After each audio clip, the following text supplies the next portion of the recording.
দুনিয়াতে যারা সেজদা দেয় না, আখিরাতে তারা সেজদা দিতে পারবে না।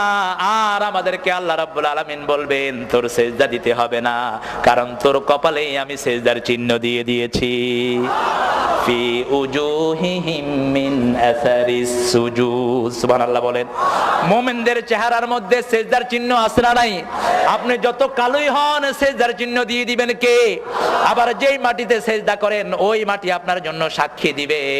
এই জন্য বিশ্বনবী যখন নফল পড়তেন একটু জায়গাটা পরিবর্তন করে নিতেন, একই জায়গায় টানা সুন্নত গুলো পড়তেন না, 2 রাকাত পড়ে একটু লড়ে চড়ে দাঁড়াতেন। কারণ যত জায়গায় মাটিতে সেজদা দিবে এই সব মাটিগুলো কিয়ামতের ময়দানে আপনার জন্য সাক্ষী হয়ে যাবে। সেজন্য সারা দুনিয়ার যেখানেই যাই, যে কোনো মসজিদে গেলে তাহিয়াতুল মসজিদ পড়তেন মুহাম্মদ সাল্লাল্লাহু। আমরা শুধু জুমার দিন পড়ি, আমরা মনে করি শুধু জুমার দিন পড়ি।